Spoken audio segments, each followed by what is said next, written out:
سے آباد کرنے والوں، اے زمین پر اللہ رب العزت کی نافرمانی کرنے والوں، اے زمین پر جرائم کرنے والوں، میری فکر کر، ایک دن تجھے میرے اندر آنا ہے۔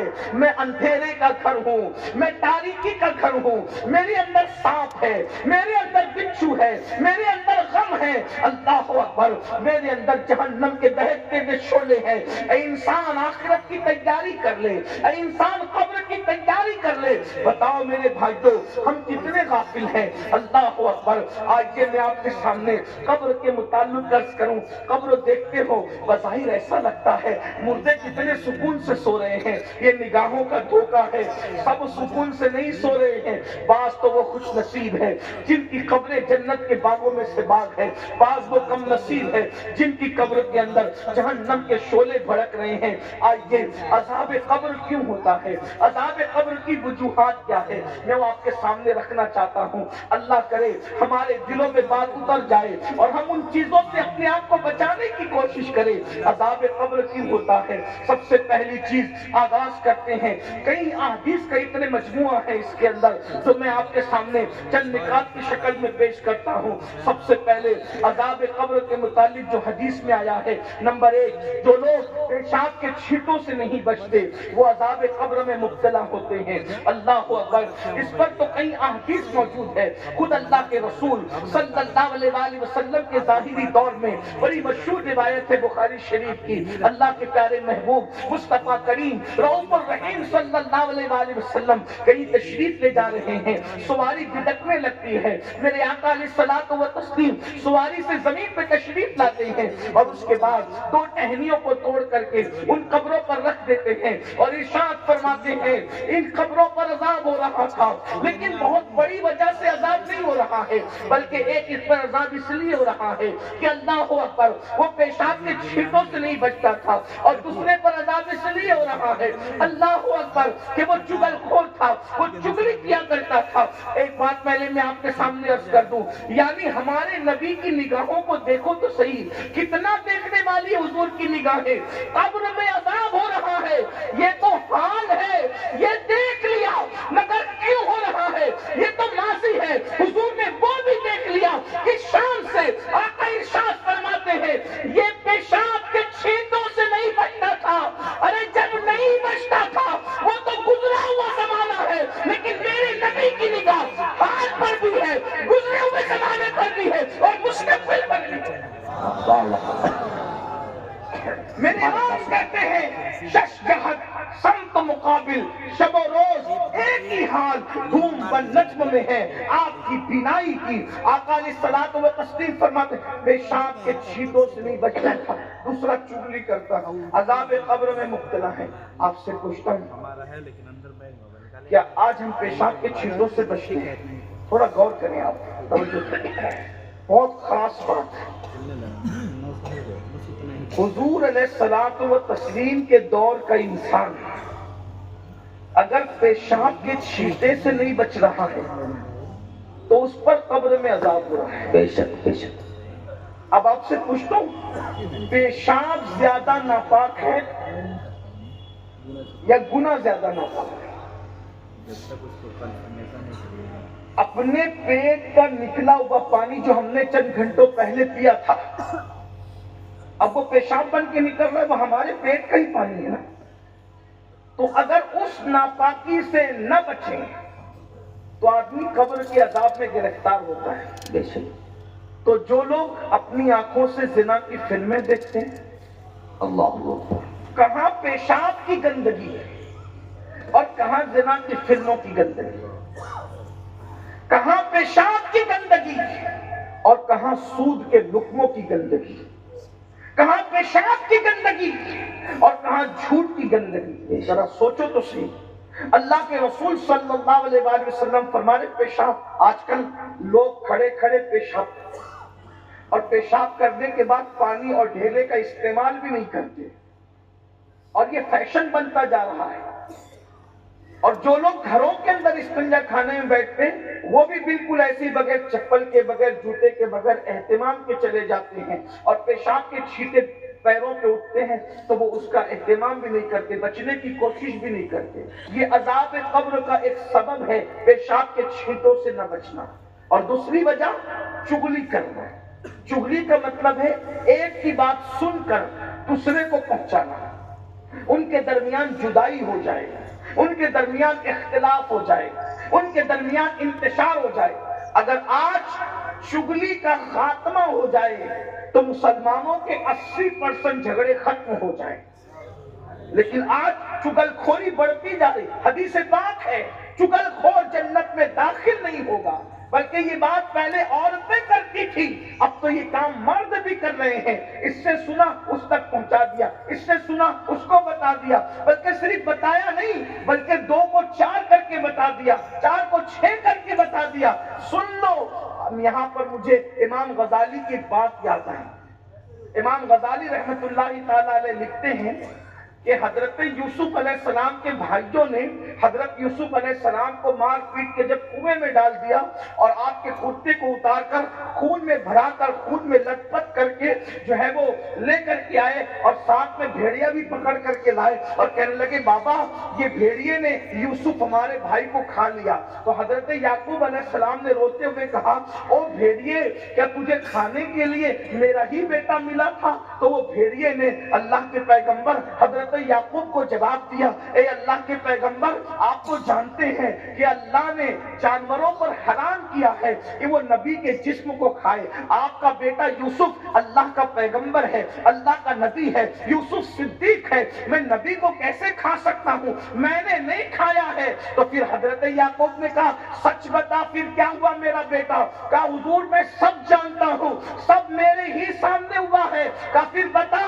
کہا میں مگر بتاؤں گا نہیں، اگر بتاؤں گا تو چغلی ہو جائے گی، میں بھیڑیا ضرور ہوں مگر چغل خور نہیں ہوں۔ امام غزالی کہتے ہیں خدا کو اس بھیڑیے کی یہی ادا پسند آئی، اس نے چغلی سے اپنے آپ کو بچایا۔ قدرت نے اعلان کیا کہ جس طرح اصحاب کہف کا کتا جنت میں جائے گا، یوسف علیہ السلام کا بھیڑیا بھی جنت میں داخل کیا جائے گا۔ سبحان اللہ سبحان اللہ۔ آپ مجھے بتائیں، آپ مجھے بتائیں کہ جب بھیڑیا چغلی سے بچ جائے تو وہ جنتی ہو جاتا ہے، اگر حضور کا امتی چغلی سے بچ جائے۔ ادھر سن کے ادھر عورتوں کی بھی خاص توجہ میری بہنوں، چغل خور نہ بنو۔ اللہ کے رسول علیہ السلام نے فرمایا چغل خور جنت میں نہیں جائے گا۔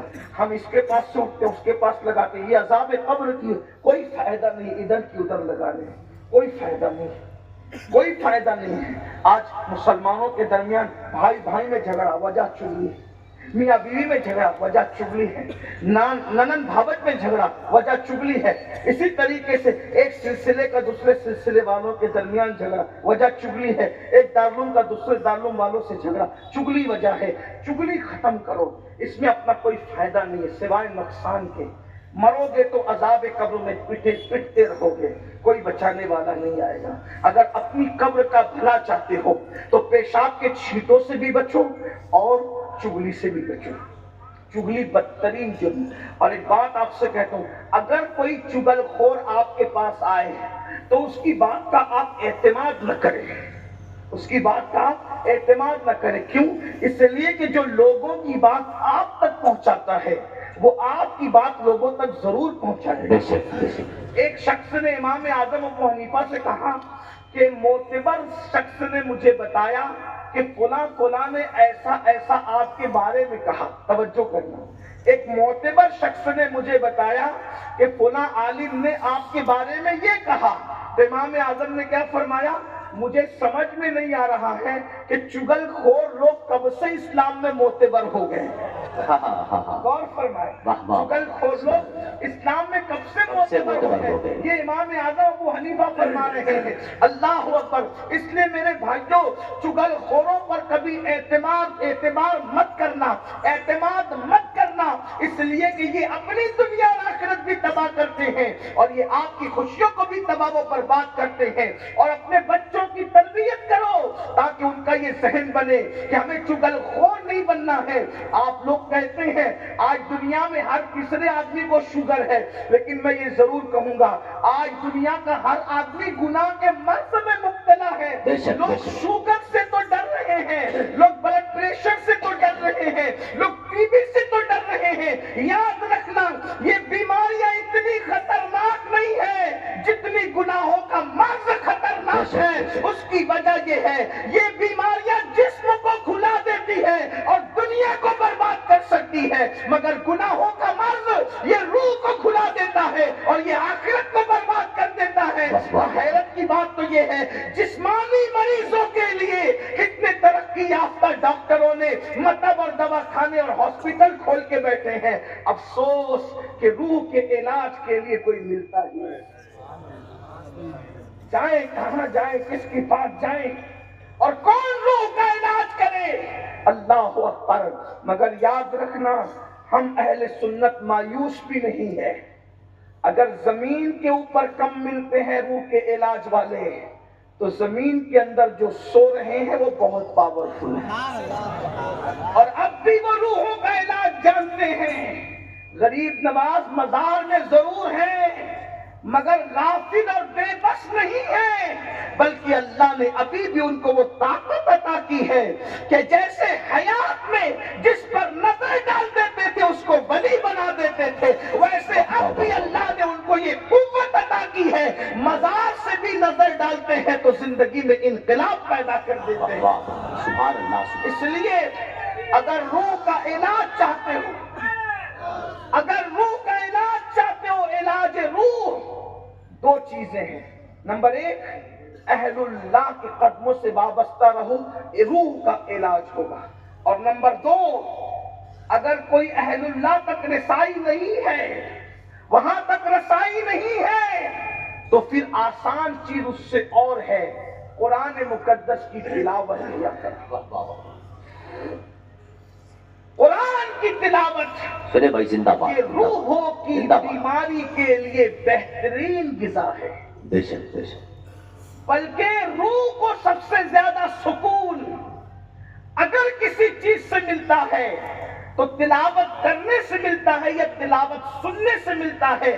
شرط یہ ہے کہ ایمان دل میں موجود ہو. بے شک بے شک. سرکار غریب نواز رضی اللہ تعالیٰ عنہ فرماتے ہیں وہ منافق ہے، منافق جو قرآن کی تلاوت کو سن کر تھکتا ہے، قرآن کی تلاوت سے بور ہوتا ہے، قرآن کی تلاوت کو پسند نہیں کرتا، تلاوت قرآن اس کے کانوں پر بار لگتی ہے، وہ منافق ہے. اب اپنے آپ پہ غور کرو، مومن ہو یا منافق ہو. اللہ اکبر. قوالیوں کی محفل میں تو رات کے 3-3 بجے تک جھومتے ہو، تقریروں میں تو رات کے 4-4 بجے تک نعرے لگاتے ہو، لیکن تراویح میں 50 منٹ کھڑے ہونے کے لیے طاقت نہیں ہے تو ہم کی معاذ اللہ منافق تو نہیں ہو گئے. اللہ اکبر. اللہ. جو کون تقریر رات کے 4 بجے تک سن سکے، یعنی تقریر کا مطلب کیا؟